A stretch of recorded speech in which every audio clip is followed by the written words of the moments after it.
मगाशी आलो आणि गोड शिरा आला, त्यानंतर थोडासा चहा आला आणि तुमच्या आरोळ्या मला ऐकायला आल्या आणि मला माझा स्काउटचा कॅम्प आठवला.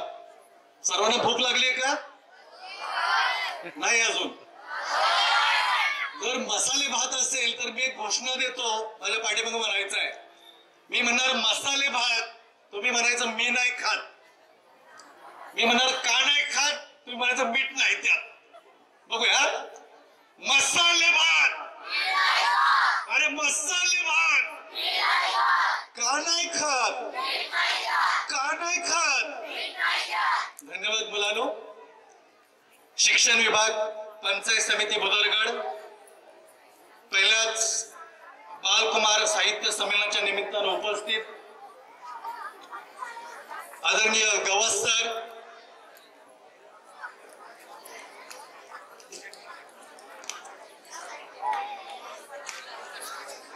आमचे मित्र गणेश फुले सर.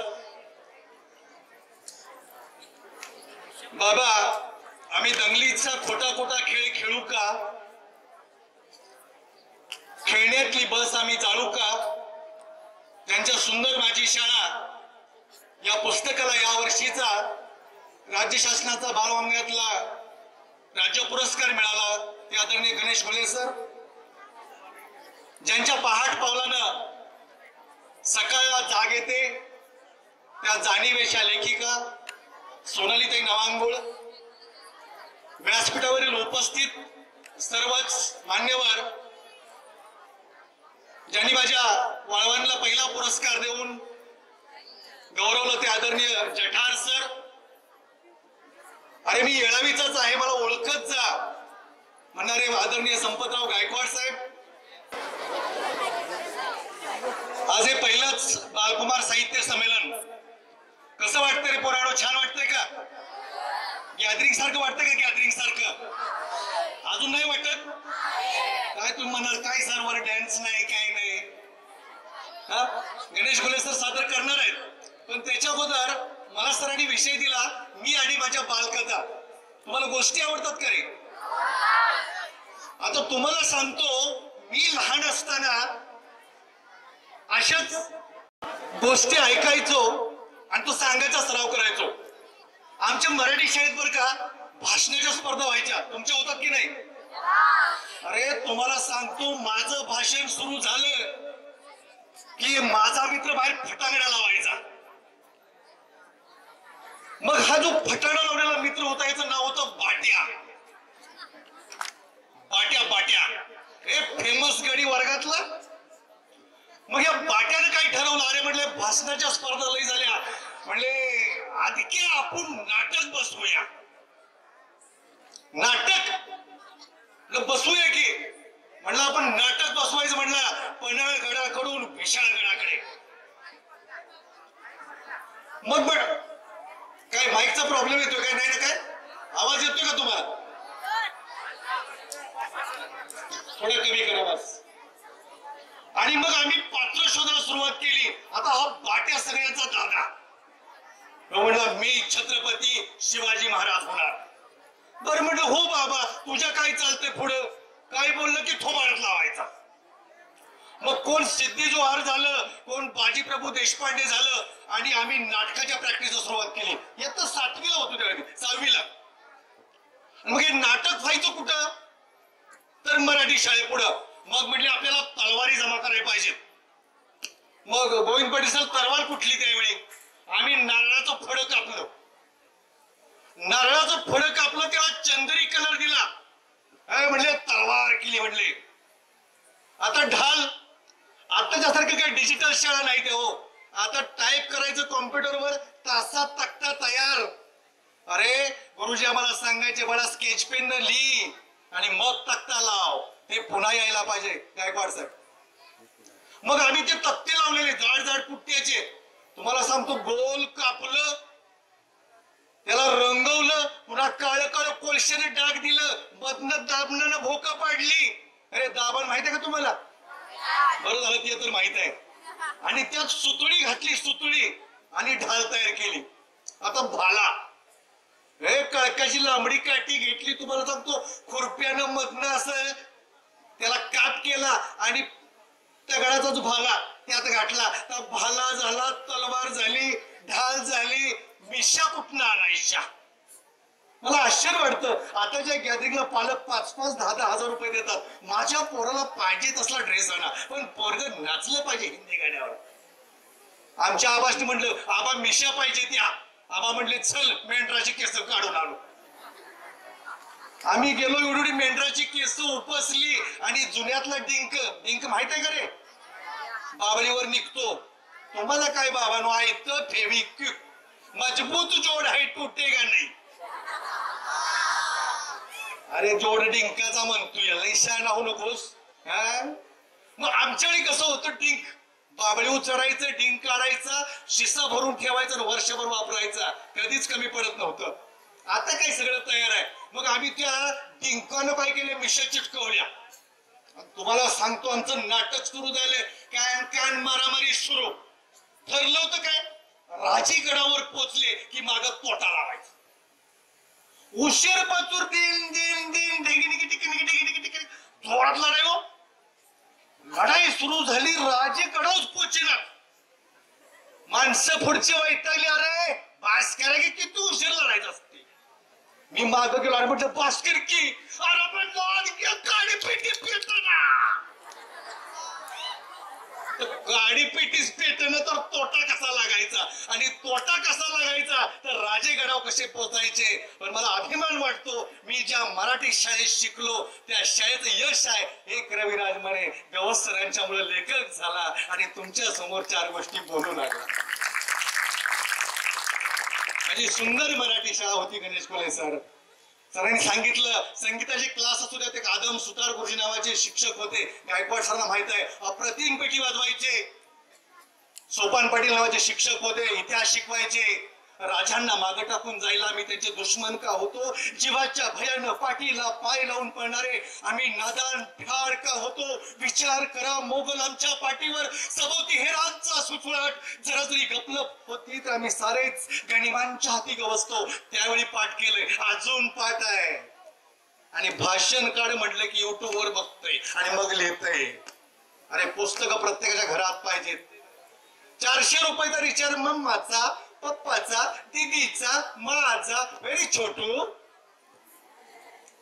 पण 100 रुपयाची 4 पुस्तकं कुणी घेत नाहीत. सर आपण खूप छान बोललात. मी माझ्या विषयाकडे वळतो. मी आणि माझ्या बालकथा आवडतात ना. सर म्हणाले की मी मोठ्यांच्या पुढे कितपत बोलू शकतो की नाही मला माहित नाही, पण सर मी लागलोय तेव्हापासून 5वीचाच वर्ग शिक्षक आहे. आणि 5वीची पोरं लई बंडलबाज आहे की नाही. अरे 5वीची पोरं कुठे आहे ती, हे सगळा बस की कसं बसतोय बघ, सगळे बघते तुला, पाय खाली सोड. 5वीची पोरं कुठे आहे ती. अरे 5वीत कोण नाही येत, हात वर करा की. ही एवढी आहे ती. बर छान. आता ही पोर मी काय म्हणलं, लई बंडलबाज. आता गंमत अशी झाली तुम्हाला सांगतो, माझ्याकडे एक फोन आहे. अरे कुठे गेला, तिकडे दिलाय फोटो काढायला. तर ह्या फोन मध्ये कधी बॅलन्सच नसतो. मी ज्यावेळी कुणाला फोन करेल, आपला बॅलन्स संपलेला आहे. तो म्हणाल, काय सर तुम्ही लई चेंगाट दिसताय. हा थोडासा चेंगट आहे. मग ही गोष्ट आहे बघा 10 वर्षापूर्वी. तुम्हाला ते रिचार्ज व्हाउचर माहितीये का, व्हाउचर ते असं कसा घासायचो, स्क्रॅच करणे, शुद्ध भाषेत स्क्रॅच करणे, परत नंबर डायल करायचं, मग बॅलन्स यायचा. 10 रुपये टाकले की 7 रुपये 15 पैसे यायचं. सरांना माहिती आहे सगळ्या. बघा तुम्हाला जसं काही मोबाईल माहितच नाही. अरे जन्माला आलेल्या बाळाला पण आई मोबाईल देते. लिंबोनीच्या झाडा मागे चंद्र झोपू लाग बाई. अरे बापरे, असू द्या. तर या मोबाईल मध्ये बॅलन्स नाही. मग मी फोन केला तर आवाजाला बॅलन्स नाही. आता म्हटलं बॅलन्स टाकावा. आमच्या गावात एका दुकानात गेलो, रॅजला म्हणलं, रॅज थोडासा बॅलन्स टाकतोस का. सर म्हटलं पैसे द्या, दुपारी टाकतो. दुपारी टाकतो म्हटलं, नको मला आता लगेच पाहिजे. तुम्हाला सांगतो शाळेत गेलो, असाच आमचा वरांडा आहे. अशी सुंदर आमची पण शाळा आहे. तिथे म्हैशा नावाचं पोरग बाहेर उड्या मारत होतो. तुमच्या काय वधुडे हो, हे रट्ट्याच्या रट्ट्या. रट्ट्या म्हणजे ह्याच्याकडे बघायला लागली ती, किंवा म्हैशा नवं, कोणाला चिडवायचं नाही. तर तो म्हैशा ह्या रट्ट्या होता, तुम्हाला सांगायचं असा रोळ असा चालायचा असा. हे पान बिन चोपडलेलं. मी म्हटलं, ए महेश, 1 नाही 2 नाही, खेड्यातल्या पोरासनी शुद्ध बोलून चालत नाही. ए म्हैस्या आलो की काय म्हणताय? तुम्हाला सांगतो डायरेक्ट. अरे मला महेश विचार ना आधी. पुन्हा माग सर आत येऊ म्हटलं. ये जरा कमी खायचं म्हटलं. लहान वयातच मांडीला मांडी घासायला लागल्या. काय तुम्ही जाताय काय चॉकलेट म्हणला. म्हटलं महेश माझे काम करतोस का? आत्ता सांगा म्हटलं. सर लगेच करतो. अरे म्हटलं महेश माझ्या फोन मध्ये बॅलन्स नाही म्हटलं. टाकून येतोस का? द्या म्हटलं 50 रुपये. आत्ता लगेच जातो. आमच्या शाळेला रेल्वे जाते जवळून ट्रॅक आहे आणि मग रेल्वे झुक झुक झुक झुक पोरं पळतात. पण महेश कुठला एक्सप्रेस हो? मालगाडी झोप झोप झोप झोप. एकदाचा गेला. आता म्हटलं आत्ता येईल मग येईल. आलं ते आले 5 मिनिटानं. सर आत येऊ म्हटलं. ये टाकलास का बॅलन्स? ओ म्हणला सर ती फडतऱ्याची आजी म्हणला तिला येत तुम्ही बॅलन्स टाकाय. पोरग गेले सांगलीला तिच्याकडे व्हाउचर आहे व्हाउचर. अरे महेशा म्हटलं आणूनीस का? तसं कुठं सांगितलं तसा. झालं परत हिची मालगाडी माग झोप झोप झोप झोप. गेलं गेलं ती गेलं. परत उलट उलट आलं. सर काय आत येऊ का म्हटलं. ये आता झीट आल्या मला ये म्हणून. सर म्हणला 10 रुपयात 2 आणली 2. अरे म्हटलं 10 रुपयात कस काय 2 आणलीस? या काळ्याचं काढलं होतं म्हातारी घातली. असलं काय असलं की लगेच हसा येते बघा. म्हटलं म्हातारी गंडली. आमच्याकडे फसली म्हणजे गंडली म्हणतात. इकडे पण तेच आहे ना? हा नक्की काय फारसा फरक नाही. म्हटलं गंडली. म्हटला सर घ्या म्हटलं डबल. म्हटलं बिंदास बोलला दिवसभर. वा म्हटलं पट्ट्या बेस्ट सांगायला लागलायस. म्हटलं महेश म्हटलं इथं स्टोलावर बैस. बसला. म्हटलं महेश तुला माहित आहे का एक रिचार्ज कुपन विकलं की त्या आजीला किती पैसे मिळतात? आमचं काय दुकान आहे? म्हटलं महेशा तू आजीला 10 रुपयाला फसवलंस. म्हटलं तुझं 10 रुपये पडलं असतं तर आता गाल फुगलं जास्तच. तुझ्या आईचे 10 रुपये पडले असते तर मला कशाला काम सांगितलं. लागलो रडायला. अरे म्हटलं रडू नकोस. हे बघ म्हटलं एक रिचार्ज कुपन विकलं की आजीला फक्त 25 पैसे मिळतात. मला सांग 10 रुपयाची कुपन विकायला आजीला किती पैसे मिळतील? लागलं बोट मोजायला. 25, 50, 75 रुपये 40. म्हटलं 40 कुपन विकायला आजीला किती दिवस लागतील? सर 4-5 दिवस लागतील. मग आपल्याला कुपन कितीला पडलं? मला कशाला काय सांगितलं. लागलं रडायला. म्हटलं जा तू आजीला फसवलंयस. एक कुपन परत द्यायचा आणि आजीला सांग आजी तुमच्या हातून चुकून 2 कुपन आली. आता मात्र झुकझुक गाडी पळालीच नाही. महिषा रडत गेला. मी विचार करायला लागलो अरे कशाला बोललो त्या मुलाला. उद्या त्याचे पालक आले तर राजमणे सर आमच्या पोराला आम्ही 58 रुपयाला बासमती घालतो. कळते की नाही तुम्हाला? काय पोरगी सावरून बसली. बाळानो एखादे शिक्षक तुम्हाला ज्यावेळी मारतात त्यावेळी काय त्या सरांनी तुमच्या पप्पाचा बांध रेटलेला असतो. अरे तुम्हाला चांगलं वळण लागावं म्हणून ते मारतात. आज सरांनी व्यथा बोलून दाखवली की जर या मराठी शाळा बंद पडल्या तर माझ्या गरीबाच्या पोरी पोरं कुठं शिकणार. आज तुम्ही 10,000 रुपये देताय पिवळ्या गाडीला. भविष्यात तुम्ही तुमच्या पुढच्या पिढीला 10,000 देऊ शकणार का याचा विचार करा. बाळानो या शाळा टिकल्या पाहिजेत. या शाळेतून कित्येक IAS अधिकारी झाले असतील. या शाळेतून कित्येक PSI झाले असतील. या शाळेतून कितीतरी प्राध्यापक झाले असतील. म्हणून या शाळा टिकल्या पाहिजेत. मी विचार करायला लागलो काय व्हायचं ते होऊ दे. पण आपण जे केलं ते बरोबरच केलं. आता महिषा पुन्हा पळत आला बघा. आता मात्र जरा मालगाडी जोरात आली. सर येऊ काय झालं? काय नाही सर आजी म्हणाली तुझ्या आईनं तुला किती चांगलं वळण लावलंय रे बाबा. तुझ्या आईनं तुला किती चांगलं वळण लावलंय. मला छोटासा रिचार्ज 1 रुपया सुद्धा कुणाचा कधी घ्यायचा नाही. जे काय मिळेल ते कष्टाने मिळवायचं. तेच आयुष्यभर टिकतं. तोच महेश आता पोलीस म्हणून काम करतोय. कधी कुणाला रुपयाला मिंद व्हायचं नाही. आई नेहमी म्हणायची, बाळा कुणाच्या वाळ्या पोतळ पाय नाही द्यायचा रे. आणि त्याच यश म्हणून आम्ही शिकत गेलो. आवडलं छोटा रिचार्ज? कथेचं नाव काय होतं? छोटा रिचार्ज. याच कथेचा बनारस हिंदू युनिव्हर्सिटीमध्ये प्रमोद पडवल आणि उमेश कुमार या दोघांनी हिंदीमध्ये अनुवाद केला. हीच ही छोटा रिचार्ज कथा. यानंतर मी तुम्हाला माझ्या एका छोट्या बालकथेकडे जाणार. तुम्हाला खेळ आवडतो का? खेळ सगळे खेळता का? अरे हुसेन बोल्ट माहित आहे का? कसला आहे? काळा का गोरा? अरे काळा आहे पण सगळ्या जगाला वेड लावलं. लक्षात ठेवा, तो तुम्हाला हुसेन बोल्ट व्हायचा आहे. आमच्या शाळेत एक अशीच गंमत झाली तुम्हाला सांगतो. पोरांचा आमच्या कशा कशात नंबर येतो? 100 मीटर, 200 मीटर, 400 मीटर, थाळी फेक, गोळाफेक, सगळ्यात तालुक्याला, जिल्ह्याला नाहीच. तो म्हणाल काय सर तुम्ही लय प्रॅक्टिस घेत नसचिला. नाही, आम्ही प्रॅक्टिस घेतो पण आम्ही वयोगटाप्रमाणेच खेळवतो.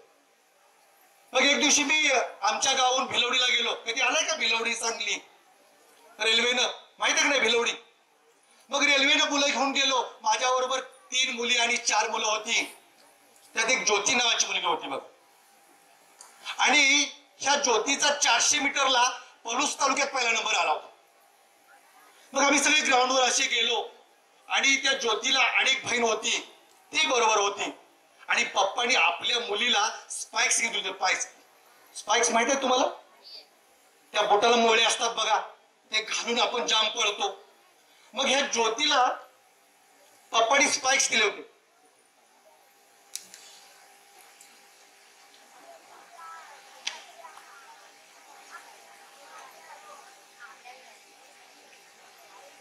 तुमच्याकडे कुणाला आहेत का स्पाइक्स?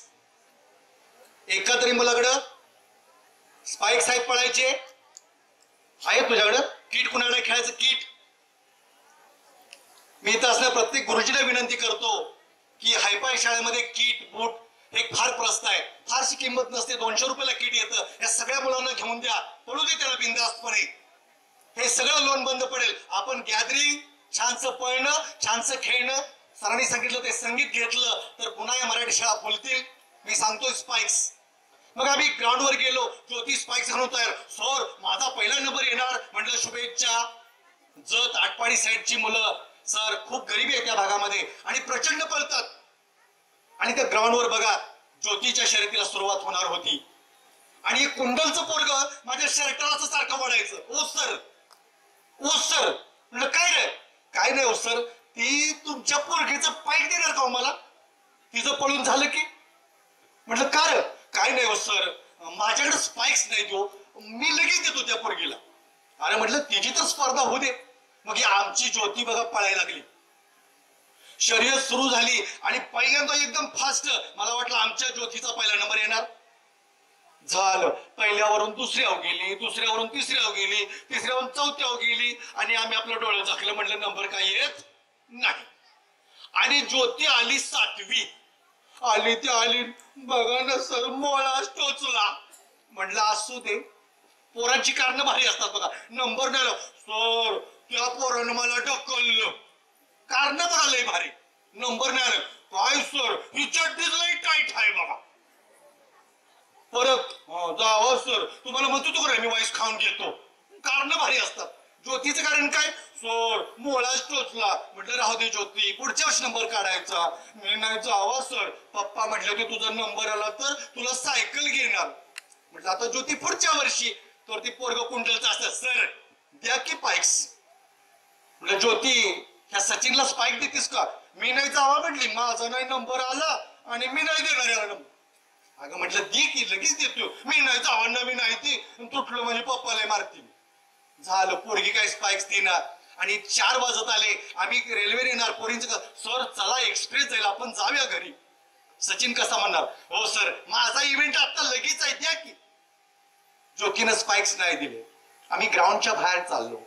रिक्षापर्यंत गेलो, पुकारलं गेलं. 400 मीटर मुलांचा इव्हेंट थोड्याच वेळा सुरू होत आहे. त्या बालमनाला काय वाटलं कुणास ठाऊक. ज्योती म्हणे सर थांबा, आपण त्याला स्पाइक्स देऊया. ज्योती पळत पळत गेली. अर्धी खाकी चड्डी आणि बनेनवर वॉर्मअप करणाऱ्या सचिनला दिलं. पळ, आमची ट्रेन चुकून लगेच पळ बघ.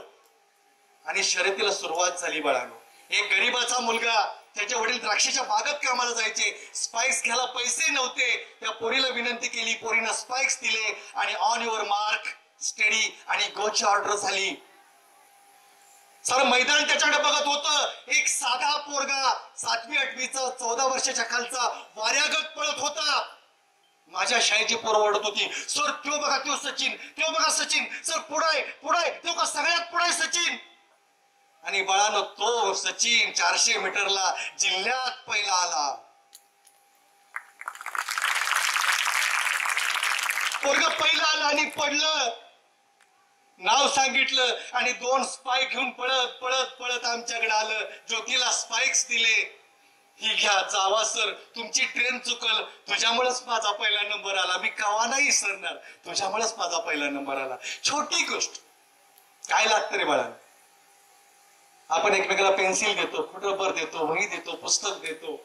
या सचिनला तिनं स्पाइक्स दिले, पण जन्माभराची तिला मदत केल्यासारखं झालं. अशाच पद्धतीने आपण वागलं पाहिजे. बालकथा म्हणजे काय, ह्या अशाच सुचतात सर. मी लहान मुलांना शिकवताना जे जे अनुभव आले तेच लिहून ठेवले. यानंतर सर अजून किती वेळ माझ्यासाठी आहे? अजून एक 10 मिनिटं.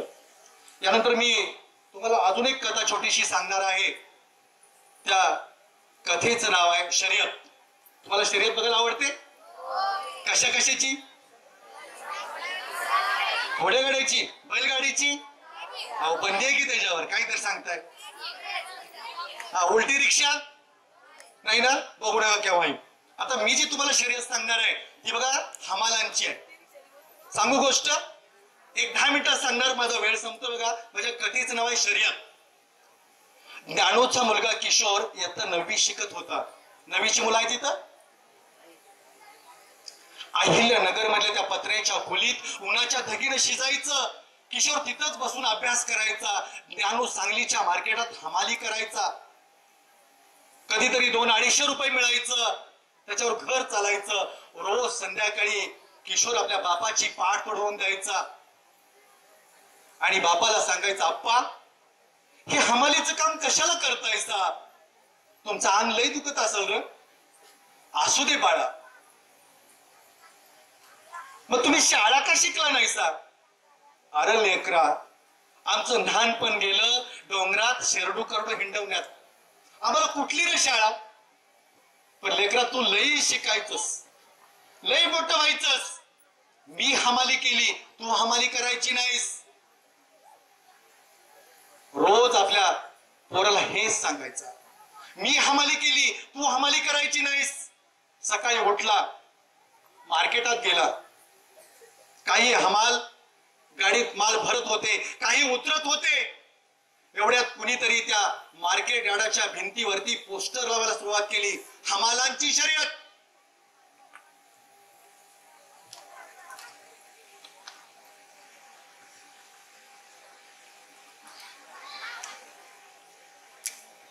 $100 किलोचं पोतं घेऊन 100 मीटर पळायचं, हमालांची शर्यत. पहिल्या क्रमांकाला बक्षीस होतं 1001 रुपया, दुसऱ्याला 751 आणि तिसऱ्याला 501 रुपया. ज्ञानूच्या डोसक्यात 1000 रुपये बसलं. हे बक्षीस आपण पोराला द्यायचं. त्यात संध्याकाळी पोरानं सांगितलं, अप्पा आज आमच्या शाळेत एका अधिकाऱ्याचा सत्कार झाला. त्यांनी सांगितलं, लहानपणापासूनच स्पर्धा परीक्षेची तयारी करा, जनरल नॉलेजची पुस्तकं वाचा, एक दिवस तुम्ही सुद्धा माझ्यासारखे अधिकारी होणार. अडाणी बापाने विचारलं, मग शाळेची पुस्तकं वाचित नाहीस? वाचतो की आप्पा, पण जनरल नॉलेजची पुस्तकं वाचली की एक दिवस अधिकारी होतोय. पुन्हा त्यानं दुसऱ्या दिवशी मार्केटात गेला. आता स्पर्धा 4 दिवसाला आली होती. शर्यतीत भाग घ्यायचा आणि बक्षीस पोराला द्यायचं. शर्यतीचा दिवस उजाडला. मार्केट यार्डावर 12 टेबलावर 12 साखरेची पोती मांडली गेली. 1000-2000 माणसं हमालांची शर्यत बघायला. आणि कुणीतरी शिट्टी वाजवली आणि पाठीवर 100 किलोचं पोतं घेऊन हमाल पळायला लागले. त्यामध्ये ज्ञानू होता, सुधाकर होता, मारुती होता, सारी बहुजन समाजातली जुनोनी साईडची माणसं. त्यामध्ये जो सुधाकर होता तो अतिशय तरुण होता. 100 किलोचं चिरमुऱ्याचं पोतं साखरेचं पोतं चरमुरेच्या पोत्यावानी फिरकवायचा आणि माझाच पहिला नंबर येणार. ज्ञानू मात्र आपल्या ठेक्यात पळत होता. सारी गर्दी आवाकून ओढत होती, शिट्ट्या वाजवत होती. 5-25 मीटर शर्यत गेली आणि हमालाने पोती खाली टाकली. काही हमाल पोत्यावर पडले, काही पोती हमालांच्या अंगावर पडली. नको ती जीव घेणी शर्यत. शर्यत आणि पुढे गेली आणि 2-4 हमालांनी पोती खाली टाकली. अरे नको ही जीव घेणी शर्यत. कुणाला खोकल्याची उबळ आली होती, कोण मोठमोठ्यानं ओढत होता. नको ती शर्यत. ज्ञानू मात्र एकसारखा पळत होता. आज जिंकलो तर बक्षिसाची रक्कम पोराला द्यायची. आपण हमाली केली, आपल्या पोरानं हमाली नाही केली पाहिजे. सुधाकर सगळ्यात पुढे होता. त्याला वाटत होतं कोण पुढेच जाणार नाही. शर्यत संपायला एक 20-25 मीटर अंतर राहिलं. ज्ञानूच्या पायात कुठलं बळ आलं कुणास ठाव. चित्त्यासारखा पळाला. सारी गर्दी आवाज झाली आणि 50 पार केलेला ज्ञानू शर्यत जिंकला रे. साऱ्याने त्याला उचलून घेतलं. बक्षिसाची रक्कम घेताना ज्ञानूचा हात थरथरत होता आणि पायरीवर बसून खिशा हुंदक देत होता. आपला बाप कशासाठी एवढा पळाला, आपला बाप कुणासाठी एवढं पळाला. संध्याकाळी पाकिट पोराच्या हातात दिलं. ही घे, म्या हमाली केली, तू हमाली करायची नाहीस. बाळानो, अभ्यासाच्या एकाच ध्येयानं वेडा झालेला किशोर एक दिवस पायलट झाला. दैनिक सकाळला बातमी होती, सांगलीतली सत्य घटना आहे. हमालाचा मुलगा पायलट झाला, हमालाचा मुलगा पायलट झाला, हमालाचा मुलगा पायलट झाला. आज ती स्वप्न घेऊन तुम्हाला जगायचं आहे. मला खूप आनंद वाटला. या मुली बोलत होत्या. मला नेहमी वाटतं आज माझ्या ग्रामीण भागातल्या मुलींनी टीव्हीवर अँकरिंग का करू नये. अरे जिला कांदा मुळा कुठं लागतो ती माहित नाही, ती मुलगी पुण्या मुंबईत सांगते कांद्याचे भाव गडगडले, उसाचे टायर, ट्रॅक्टरची टायर फोडली. अरे आपल्या भागाचे प्रश्न आहेत, तुम्ही बोलायला शिकलं पाहिजे. खूप छान भाषण करायला शिका, खूप छान गोष्टी सांगायला शिका, खूप छान नाटकात कामं करायला शिका, एखाद्याने सिनेमा बनवायला शिका. दंगल माहिती का? दंगल किती कोटीचा दंगल केला? 300-400 कोटी. आपण का नाही बनवायचा? ही स्वप्न तुमची पण असली पाहिजेत. आणि खरं तर मला असं वाटतं की या स्वप्नांची सुरुवात हे संमेलन आहे. अशी मोठमोठी संमेलनं झाली, गॅदरिंग झाली तर मुलांच्या मनामध्ये एक ऊर्जा मिळते आणि मुलं तयार होतात. खरं तर मला वाटतं माझा वेळ या ठिकाणी संपत आलाय. मला या ठिकाणी बोलवलं, मी तुम्हा सर्वांचे आभार मानतो. गवस सरांनी, जठार सरांनी, मेंगाणे सरांनी, चौगले सर, दीपलक्ष्मी, सोहम या सर्वांनी मला संधी दिली. तुम्ही माझ्या कथा ऐकून घेतल्या याबद्दल मी पुन्हा एकदा तुम्हा सर्वांचे आभार मानतो आणि या ठिकाणी थांबतो. धन्यवाद.